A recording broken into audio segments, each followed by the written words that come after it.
kusoo dhawaada saaxiibayaal shabakada Sirdoon Media waxaan halkan idinkaga sii wadaynaa qaybihii xusuus qorkii F xiran sarkaal ka tirsanaa nabad sugidii Soomaaliya NSS National Security Service sanadihii 1978 ilaa 1990 wuxuuna ku bilaabayaa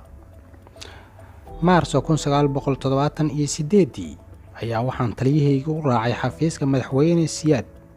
sheeko iyo shaah kadib waxaa la ii sheegay inaan aadayo Jazaa'ir Algeria subaxii warsan iyo guddoon markaas oo kale la isma weydiiyo maxaa ka jira maxaan ka doonayaa hawl dhammaada ayaa la doonayaa inaad dhamayso waxaan habeenkii seexday aqalkii hooyada iyo aabbahay xilliga aabbahay wuxuu ku maqnaa dhulka barakaysan ee Sacuudiga xajka aroortii anigoo labisan ayaa waxaa iigu yimid guriga darawal wuxuuna toos ii geeyay xaruntii NSS kadib waxaan isu raacnay taliyahaygii mar kale ayaan u tagnay madaxweyne Siyaad salaan diiran aniga iyo shacabkayga Soomaaliyeed naga gaarsii walaalkay Huwaari Buumadyan madaxweynihii dalkaasi Algeria markuu intaas madaxweynuhu yiri ayaan ogaaday in safarku culus yahay fariin qaran ay tahay si dhaga wadani ah ayaan ku dhuuxay fariintii afka ahayd waa gaf nabad sugideed inaad markaasi oo kale qoraal xasuuseed samayso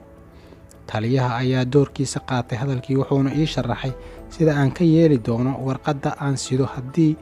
aan dareemo wax cabsi ah inay gasho gacan ka sokaysa Huwaari Buumadyan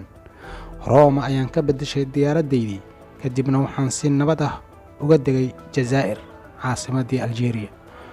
waxaan dhabaha diyaaradda iga qaaday taliyihii Nuuruddin Zahruuni wasiirkii arrimaha gudaha 99 ilaa Mooji wuxuu ii geeyay Muraadiya guri martiyeed kamid ah ayaa la igeeyay fariin culus inaan xambaarsanahay ayaan ogaa suuliga ayaan la galayay boorsadii aan xaashida ku watay xoogaa markaan nastay ayaa waxaa ii yimid mudane Zahruuni anigoo go'shaala iyo macaawis iyo laaskoorad ku jooga ayaan u galnay Buumadyan salaan kadib waxaan durba u dhiibay xaashidan siday waxaana raaciyay fariin afka ahna inaan xambaarsanahay gacanta ayuu iigu ishaaray inaan u kaadiyo wuxuuna isha mariyay warqadii aan xamar ka keenay inta eegay Nuuruddin ayuu yiri kulan isugu yeer kharliyada ma aqaan wuxuu ula jeeday laakiin Nuuruddin istaag oo hawshii loo diray ayuu doonay Buumadyan markaan iscidlaysanay ayaan si degan ugu gudbiyay fariintii madaxweyne Siyaad aan ka siday ee afka ahayd markaas aan tagay Jazaa'ir ama Algeria waxaa joogay saraakiil badan oo ka yimid Ruushka markaan kala dhimanay inaan kulan salaameed ugu tago ayay qorsheeyeen hase yeeshee madaxweyne Buumadyan ayaan ka codsaday in la joojiyo kulankaasi bacdama ay yihiin saraakiil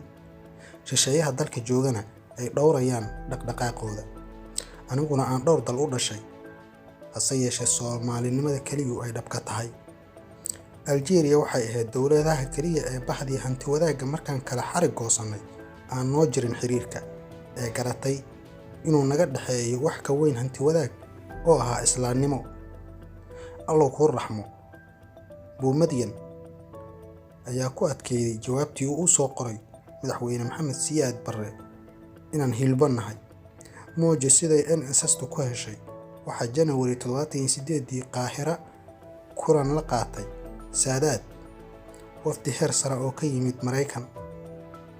wuxuu Saadaad ka codsaday Mareykanka inay ka hortagaan midow la hadal hayay qarsoodisa ahayd oo ay wadeen Tunis iyo Liibiya wuxuu Saadaad qabay hadduu dhaboobo midowgaasi inay Tunisiyiintu hagi doonaan siyaasadda bacdama ay ka aqoon badan yihiin Liibiyaanka sidoo kale waxa ay qatar ku noqonayaan Ethiopia oo Masiixi ah iyo Maghrib Morocco oo jaal fiican la ah Mareykan halkaas oo ay dawladda xamar u garatay qatarta ay midowga Liibiya iyo Tunis ku noqon karaan Ethiopia inay tahay oo kaliya taageerada Liibiya ay siiso Ethiopia oo istaagta ama loogu weeciyo Soomaaliya si fiican ayaana la iga soo sagootiyay Jazaa'ir waxaana si nabada ku imid caasimadii Soomaaliya ee Muqdisho fariintii aan wadana si halhaleela farta uga saaray Jaalle Maxamed Siyaad Barre madaxweynihii Soomaaliya saaxiibayaal halkan ayaan kusoo gabagabeynaynaa qaybtan oo ah xusuus qorkii af xirane waxaan halkan kasii wadi doonaa qaybaha kale oo aad u xiiso badan fadlan la soco channelkan subscribe na saar si ay kuu soo gaaraan muuqaalada iyo warbixinada xiisaha leh ee halkan aan kusoo gudbino mahadsanid